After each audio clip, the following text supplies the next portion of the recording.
Hi, everybody. It's Michelle Jackson, and I'm here with another amazing author to talk about, amazing writer to talk about their work. We have Makeen Yasar, who is here. He is our poetry winner for the Chapter One writing competition. It was our first writing competition that is 100% sponsored by the Black Writers Workspace. We had two top winners. For the nonfiction fiction category, we gave out $500, and for the poetry category, we gave out $250 and the title of our top prize winner for this competition. The competition itself was designed for African American self-published and unpublished writers. And the goal was to highlight or to feature some of the amazing work that's coming out of our community. And so we will be doing this competition annually and maybe even twice a year. So look out for information about the competition. And what you would have to do in order to compete is, if you are submitting for the fiction nonfiction, you will provide us up to 20 pages of your manuscript or of a piece that you're working on. It doesn't have to be published. If you are submitting for the poetry competition or the poetry category, you will provide 5 to 7 poetry submissions. And so Makeen competed against a host of other poets to beat them all out, I guess you can say it that way, and to walk away with the top prize. So we have him here today to talk about it because it's part of the prize for him. It's for him to get an opportunity to connect with other writers here on the Black Writers Workspace. So if you're out there and you're listening, or if you're watching us on Facebook, we do ask that you drop a line and let us know that you're there. And we ask that if you are on Facebook, that you go to my page, author Michelle D. Jackson, and share the link on your Facebook page so that we can optimize the number of people who are watching this particular series. Tonight, or it's 4:30 where I am, so I'll say this afternoon, I have 2 other interviews after this interview. So you're going to be seeing a lot of me. However, I'm just here to facilitate a good conversation and make sure that our writers get an opportunity to get their questions answered by someone who is actively in this space and making big things happen. So let's bring Makeen on the screen now. Hi, how are you? I'm doing well. How you doing? Can you hear me I'm okay? great. I'm great. So last week we tried to meet and we had some technical difficulties. However, I was also in the process of evacuating because of a hurricane. So I wanted to tell you thank you so much for being kind enough to reschedule with me. And I'm glad that we are both able to be here today. My family, my life, everything is good. I know everybody's been asking about that. I do appreciate everyone with the kind words and the support, but we are great here in New Orleans. A little damage to the house, not much, but we're here. And so, Makeen, you're out in Cali, and I'm pretty sure that weather is beautiful. No hurricanes this Yeah, week. yeah, nothing but Um, sunshine. Nothing but sunshine. It's sunshine here. It's hot here as well. So, thank you so much for being with us and for competing in the Chapter One writing competition. For those of you who are out there, you have any questions for me or for Makeen, please don't hesitate to drop those in the comment section. We are here to talk with you. So let's talk about your submission. And let's first start off with you telling us about yourself. Yeah, so a little bit about myself. What's good, everyone? Hope everyone's safe and sound. Glad that you're okay, Michelle. And thank you for having me on. This opportunity has been a really great one, so I greatly appreciate it. Um, a little bit about myself. Makeen Yasar. I'm a writer. I'm 24 years old. Originally from a small desert city called Palmdale, California. But my family is based in Los Angeles. I currently have been staying in Inglewood for the past year. And both of those identities, in terms of, the places where I was raised, definitely had a big impact on who I am and where I come from. My mom and her side of the family were based in Baldwin Hills, Crenshaw area. And my dad came out from all the way from St. Louis to meet her and then become a part of her life, which led to me. And it's really an honor to be here. I would say that at the beginning stages of stepping into my identity as a writer over the past couple of years, I'm actually pre-med. So end goal for me is actually to apply to medical school next year and pursue a career as a physician. So definitely stepping outside my comfort zone in terms of like being more public about my writing and my art. So you are combining science and art. And sometimes people believe that they're not in the same vein, but really it's all innovation. And so I really do think that it's excellent that you're pre-med. I can't wait till you become a doctor because we need more Black doctors out there in the world. And I don't think it's a big contradiction of each other to pursue both. And so I'm glad to see that you are someone who wasn't afraid to step out and do something different. And talk to us a little bit about that. When did you know that writing is something you wanted to do with your life? So funny enough, I actually wanted to be a writer first before I decided to start pursuing medicine. So, me and my brother, we always grew up being, people who really like to read. When I was younger, I was really into the arts. So, the schools I went to, they had, certain performing arts programs. And, I took acting lessons when I was younger, like elementary through middle school. And I did all my school plays. It was something I really enjoyed when I was younger, before the recession hit and a lot of those programs got cut. But when I got to high school, even though I didn't join the theater program, because back then I was playing ball, I definitely still was very interested in writing. Like any English class I took, I was always heavily invested in. I went to a really big public school, and one of the things that we did every year is we had like a poetry slam. And so there was just so many kids that we couldn't do one for the entire school, but we had enough. We ended up doing it by period. So every year from our period, we would have like a couple hundred people in the auditorium, and I would perform and I would win. So I won like my junior and senior year. So I knew from jump that writing was like a big part of me. Art was a big part of me. But then I had a big change and shift heading into my senior year where I started falling in love with, science and that part of myself too. Right. And I would say that I ended up losing the artistic side of me when I got to college, just because pre-med and a lot of your hobbies die when you become a pre-med just because it's so intense. But it was a big part of me finding myself again, I would say, after I finished up from school, in terms of just making sense of my life, things that were happening around me, and just processing that. Writing was a big part of, like, in a sense, keeping me sane. Yeah, something that we talk a lot about it on the page is the fact that writing is very therapeutic, and that I was speaking with someone last night. I was actually interviewing the poet laureate for the state of Alabama, Miss Ashley Jones, and we were talking about how the pen is healing people, and it really is. It is a healing source. So it's good to hear that you say that. Now, you made a big pivot in many ways from writing to, I mean, people will say that you made a big pivot from writing to science. I'm going to be honest with you. I am someone who always wanted to be a writer, but instead went into the corporate world, ran shopping centers for 10 years, and wrote policy for 6 years, and then had a business for many years. And when I look back at it, I always wanted to be a writer. That was the only thing I ever really wanted to be. But I grew up in public housing. I didn't have a lot of the things that I'll say it this way. I felt like in order to get out of the financial situation I was in, I needed to take a traditional job. I needed to do something that wasn't going to force me to possibly be a starving artist first, because that felt outside the realms of where I wanted to go. And my brothers were all very creative. And so I grew up in a creative household, but none of us were able to kind of make that $1 million we probably should have made, because we had a long climb to get there. So I went the corporate route, and I would always kick myself because I felt like I'd given up on my dreams. And then all of a sudden, when I was 35 years old and I published my first book, and I remember kind of publishing the book and then looking back and saying, wow, you know what? I've really been writing the whole time. I may not have been writing creatively, but I wrote policy for a Yeah. bank.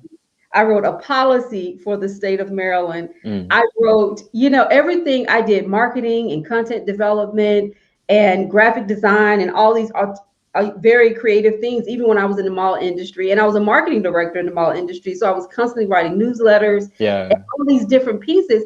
And so I had to say to myself that writing is a component of everything that we do. Everything, literally So we really everything. don't give up on it. We may not be pursuing it from a I'm doing this creatively based on just my own creative passions, but we may be doing it. You may be writing for the whoever you work for. When you become a doctor, you may write a great, piece or journal. I know you do a lot of journaling when you're doing a lot of research. Mhm. All of that is writing. And so we have to give ourselves a little bit more credit to say we're not giving up on it. We're just shifting. It's just a different approach. Yeah. Yes, it's a different Yeah. approach. And then, be willing to come back to the creative side of it. So you were winning poetry slams in your high school. I feel that when I read your work, you don't write like someone who's never written before. You write like someone who sees something beautiful and go in your room and lay across the bed and write a poem that floors everybody. Is that how you operate? Is that kind of your passion? It's like you just see something and you just go with it, because you definitely write like someone who's done this before. Yeah, I would say that a big part of my approach is thinking about it in terms of like writing definitely for myself first, and just getting those emotions, those thoughts and feelings out there. But then writing with the intention of thinking about how I could paint a picture for somebody else. Hmm. Like I really do try and make an effort to really invest in like, imagery and making my writing really imagistic, and relying on the senses, because writing in of itself is also a way to connect with other people, like you were saying when you were doing the writing, and all these other places where I was writing policy or even the newsletter within the Hmm. corporate world, right? It's like writing's meant to be able to communicate and connect with people. And it was like one of those things where when I write, I at the end of the day want to be in conversation with folks, based on the things I've experienced in my life, my experiences as a Black man in America, my experiences being Black in community with other Black people,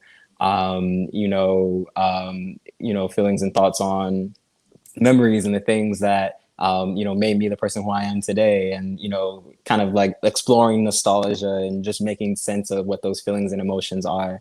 A lot of my poetry is definitely like autobiographical in that way. I Hmm. definitely do like a lot of self narrative and just kind of like thinking about myself in certain moments and how those moments felt to me, painting my emotions with like my words. So I guess that's kind of like one of the ways in which I kind of take that approach. History also plays a really big part in that, like understanding, the history of my forebears and, my ancestry, but also, history of our people too, where it's like, as as someone who was an African American studies minor, a Hmm. good saying that they use a lot is, that we're standing on the shoulders of giants. And so that's a lot of inspiration for me too. You could be the poetic doctor. Like, you can go from room to room and help people and drop a line every time. Like, people get to know you. You can TikTok that. I love that. So, don't let my 14-year-old hear me say TikTok that. Die.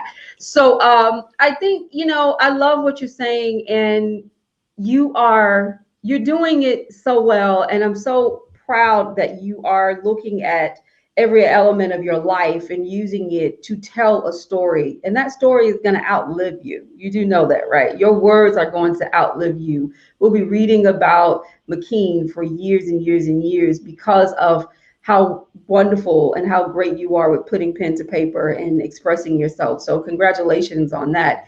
I was saying to you before we got on here that I didn't judge in the competition, but I did see your work. You were one of the few that I was able to read all of your submissions. And when I found out that you won, I was so excited because I loved what I read. And so that is a good thing. And you're going to read a little bit of that for us in a minute. But if there's anyone out there, if you have any questions for me or for Makeen, please don't hesitate to drop that in the comment area. However, this particular interview will be on YouTube, Facebook, Instagram, and on Spotify and our podcast. So you're not going to miss it at all. This is a great conversation with a young man who is very inspiring. My question to you also, though, let's talk about rap music. Yeah. Okay. Um, so I grew up in the 70s and 80s, well, really the 80s and 90s. I love rap music because I grew up with it. Okay. And when I think about poetry, I always connected to rap music because rap music has always inspired me. I'm a fiction writer and I'm very inspired by anything with a beat. It doesn't have to rhyme, but it's just something about the melody, the way the words come together is so inspiring. And I try to write with a certain level of rhythm in it because of my love for rap music. Has rap music inspired your writing in any way? Oh, definitely, 110%. Yeah. Funny enough, growing up, my parents are older, and so when we were growing up, a lot of music that we'd be listening to was like, R&B, soul type music. My dad was a huge funkadelic type dude, and I actually didn't really encounter hip hop and rap until I was in middle school. Mm, But I remember the two first artists I ever heard were like the first song that I ever recognized in terms of like, oh, like this is a hip hop song I vibe with was like Kanye West featuring Lupe Fiasco, Touch the Sky. mhm. And then the very first album that I listened to was Lupe Fiasco's The Cool. So like, rap and hip hop is a huge influence. Like I'm definitely a hip hop fan. And I think that rhythm and cadence is something that is very important when it comes to writing, especially poetry, especially spoken word poetry, because that's kind of like the way in which you engage people, right? That's the way in which you can capture someone's attention and kind of capture their spirit too, because that's something that, like the rhythm is something that we all respond to. And there's just so many great MCs like that I definitely like look up to, from like Andre 3000, Lupe Fiasco in terms of, just a straight up lyricist, Big in Tupac. Um, as far as contemporary folks, I'm a big fan of like No Name and Smino, who do some really interesting things in terms of how they deliver their lines, especially Smino because he like delivers with kind of sing-songy type Mhm. vibe, like R&B, hip hop smash up. Shout out to Smino, St. Louis. But yeah, I think that hip hop is definitely a big influence on my writing and a lot of other writers that I know too, just in terms of like it's the culture, right? It's literally embedded in every single part of like American pop culture to this point. But there's the good stuff and then the saturated stuff. So like, because a big part of like hip hop is like, you want your pen to be unique, you know what I'm saying? So I definitely try and like embody that spirit where it's like mixing and mashing between what's out there, but also trying to make sure my voice is still like heard. Excellent. I love that. I grew up listening to rap, Eric B and Rakim, Mm. and just, KRS One, Public Enemy, Oh, those are the real ones. Yeah. yeah, Tupac, of course, Biggie. It's so amazing. We would basically, I think I've lost him. Makeen, are you there? Oh, I'm still here. Sorry, something popped up. Give me one moment. Okay. Can you see me? There you go.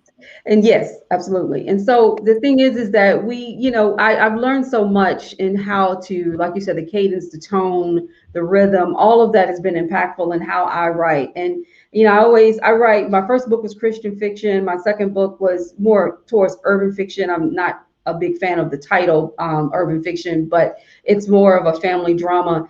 And I always say when it comes to Christian fiction, if someone said, "Well, Michelle, what influenced you?" I'm probably going to say rap music, and they're going to go, "Wait a minute, how does rap music influence you to write Christian fiction?" But it's just something about the rhythm. And so, yeah, this is a really good thing to know. So, does the girls like your poetry? Do you write poetry for the girls? I'm just curious to know because that in itself is, a guy writing a girl a poem is, you're gonna win. You're gonna win with that. Well, Trust me. I'll say my partner, she likes my poetry. At least that's what she Yeah. tells me. So so like when we was first dating, like I would share some of my poetry with her, and I ended up writing her some poetry. So I think it ended up working out. We've been together now for like over a year. So I guess it be working. Like it really does. It works. Trust me on that. It works. So that's good to hear. So we would love to hear some of your poetry if you want to read something to us. I just want to say this to everyone is that winning the top prize for the poetry competition was a big feat. There were people who had published books of poetry that you were up against, and you were able to take the top prize. It speaks volumes to not only your ability to write poetry, but to lay it out well enough sentence structure, tone, texture, everything about it worked. Because when I see poetry on the page as a reader, I wanted to highlight the words that need to be highlighted. I want periods where there need to be periods. And if there isn't a period, if that's the style, then it needs to be consistent. There are different things that I'm looking for that's probably going to be different than someone else. But what I do like is that you actually learn the technique. And so last night, with the fact that I had the poet laureate on, who has published 3 books and won prizes from, has done a little bit of everything, and listening to her, and she's 31 years old, and just listening to her recite her poetry, I feel like you're in that vein. You're moving in that direction to be as strong of a writer as any of the others. It is amazing to me that many of the great poets that we still look at are poets of the past, and I want us to have, more present day contemporary writers who are being seen as great poets right now. And so it's so awesome to have you on the screen as a young Black man who's writing. And I'm going to say one other thing before you go into reading your poetry. As a young African American man writing poetry, did you ever feel that this was something that wouldn't be accepted by other Black men? Did you ever worry and concern yourself about that? Never was concerned with that from jump. But amongst my peers, like, like my guys have been very supportive in terms of my art, and like, one of my good friends that I grew up playing ball with, like, I remember one time I came home to Palmdale and we were just kicking it and catching it up. And, during that time, as I was like finding my voice again, I was like posting some of my poetry on my, my stories every now and then, just to kind of like see how people would react to it. And he was just like, man, you really have a gift for this. Mhm. Like, that poetry that you're writing is like, it's like, it's beautiful. And, this is coming from, someone who I knew as being like one of the toughest dudes I knew, you know what I'm saying? Like, he, always, never took mess from nobody, but he was always, he was always a good dude, right? Everybody loved him, but, he was just, a strong guy. And so hearing that from him, it was, I wasn't looking for validation from anybody because it was something that, made me feel whole. But it was just really cool hearing that from one of my peers growing up with, where it was like other people that recognized, like, there's beauty to the writing, and just the act of writing, not even just specifically my writing.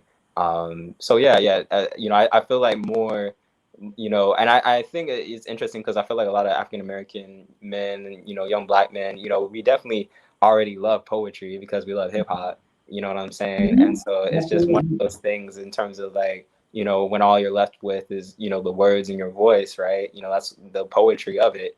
And I think it's something that's a great outlet, something that, is, a great tool in terms of, us helping other, us helping ourselves understand ourselves, and Mhm. then also being able to connect with others. So, being someone who was a former youth organizer, like, it was also another way in which, sometimes we would have workshops and we would encourage, some of the young folks, on the call to, try and like, write themselves on the page. And so it's definitely something that I feel like, at least in the spaces that I've been in, has been encouraged.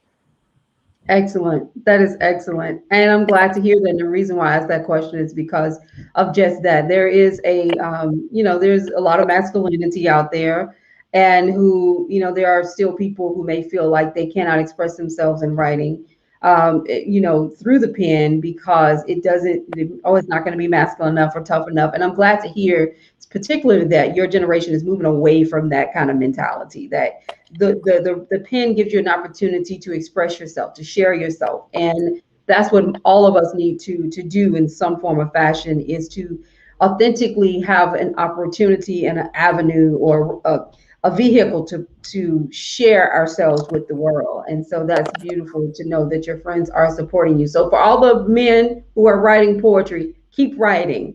Keep writing. That's important for you to do, and to share that work not only with your family, but specifically with other men, so they can understand the power of the pen. So I'm going to put you on the screen so you are the only one, and you can read, introduce your poem, read it to us, and then we're going to talk about it on the back end. Okay, sounds good.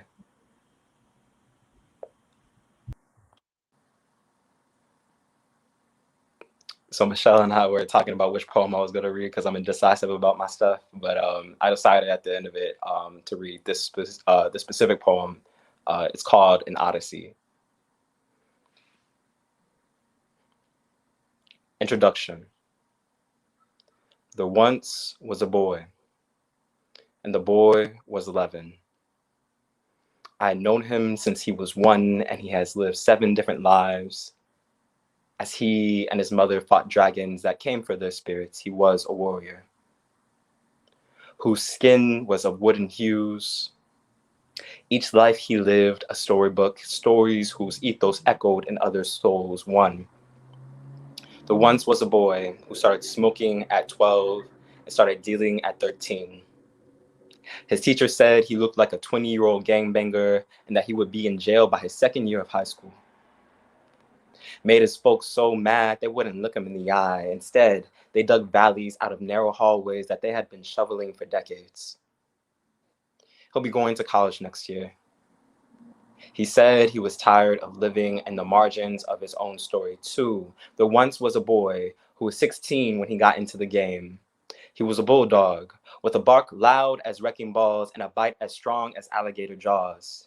He lived east of the street that divided the cities into the haves and the have-nots, sold dime bags to help pay for his rent, so his brothers wouldn't have to sleep in empty parking lots, which is to say, we all do what we do for the people we love, and he's still trying to spin the soundtrack to the tune he's trying to live to. 3, there once was a boy who lived in a van with his dad, whose mama was high off valley clouds.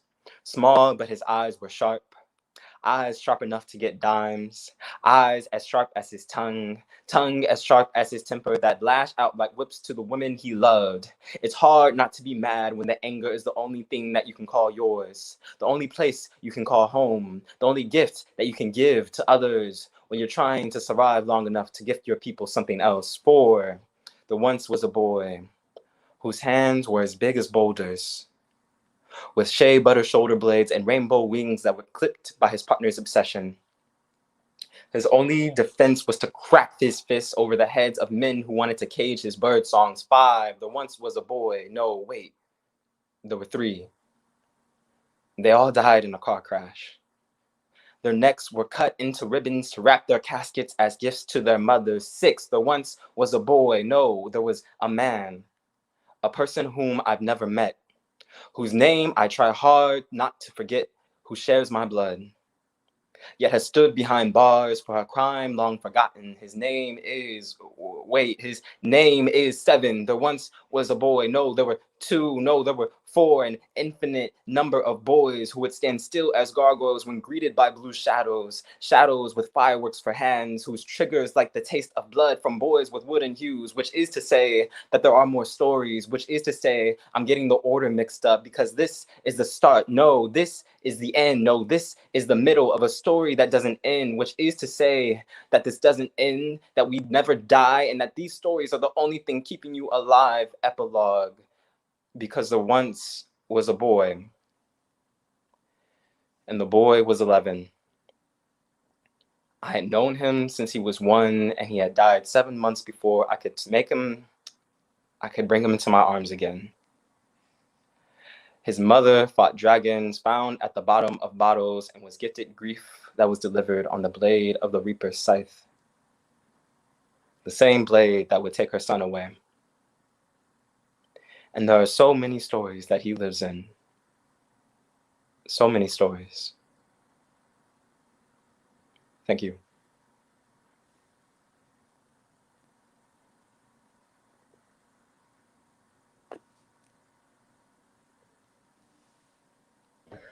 I feel like there should be silence after that. That was amazing. Tell me about that poem. What made you write it?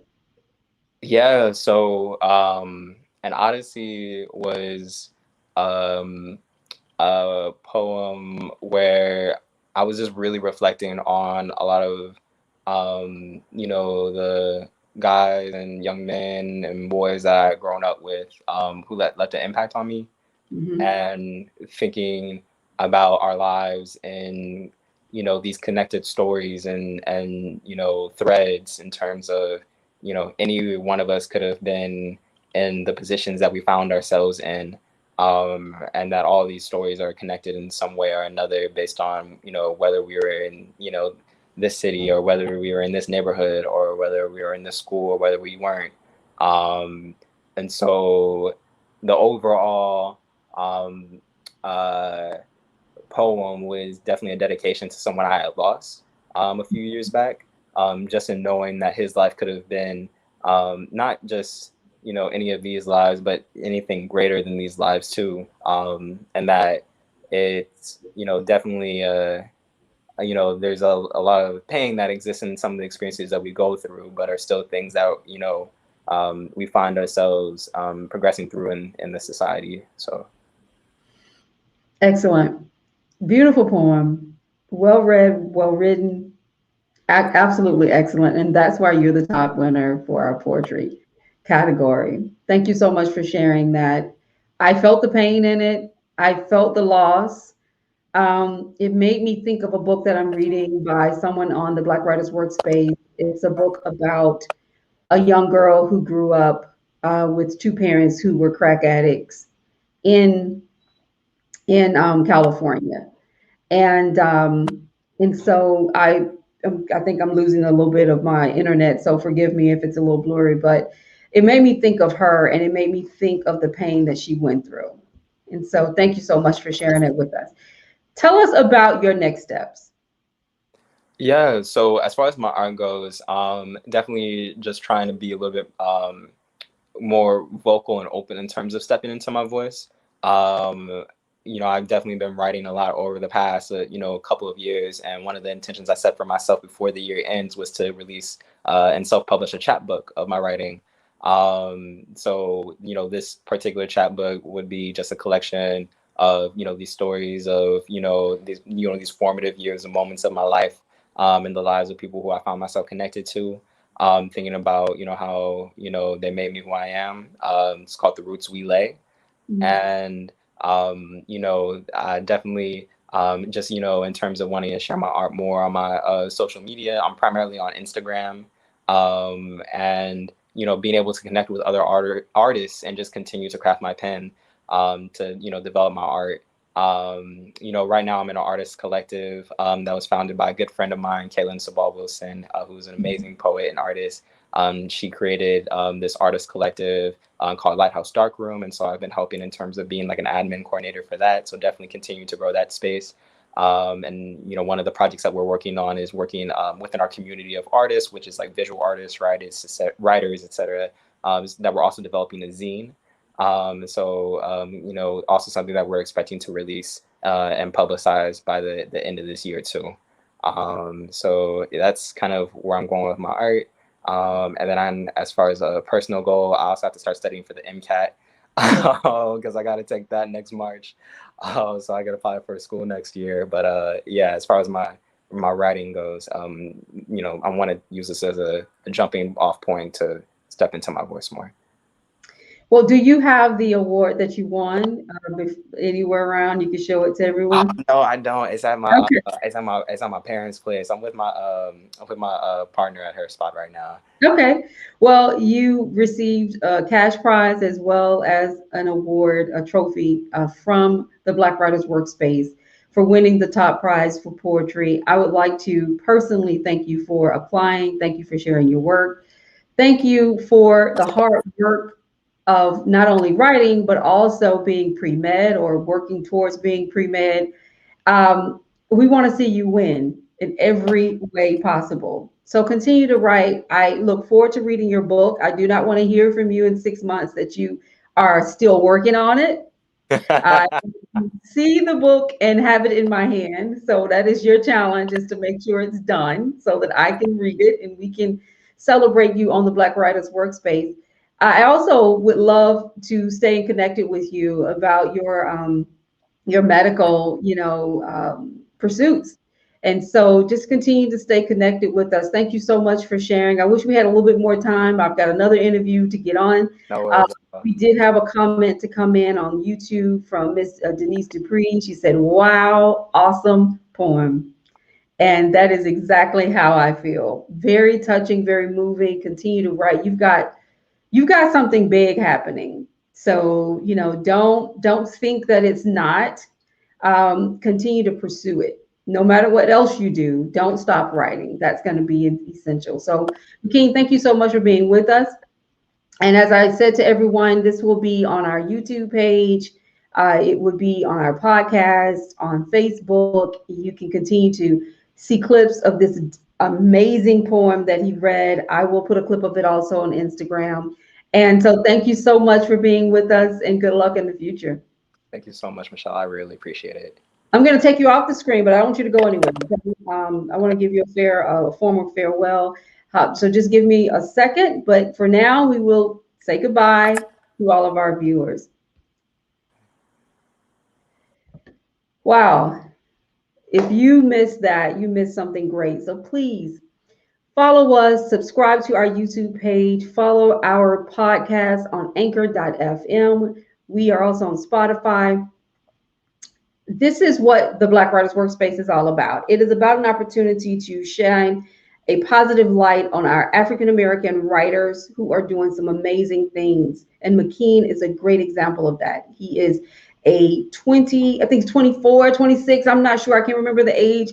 He's a young man who is making some amazing things happen, and he wants to be a doctor. So let's continue to support him. When his book is out, we need to go out and support. That's what the Black Writers Workspace, that's what we do. So thank you all. You're going to see me in a second. I've got another interview coming up at 5:30 with Ms. Yassine Ben, and we will be talking to her about her company and about the 3 published books that she has. We will also follow up with a interview with Ethelene Sawyer with Speak Right Play LLC. She's an editor. Great opportunity if you have any questions for an editor to learn about what they do. But for now, we're going to sign off, and I'll see you soon.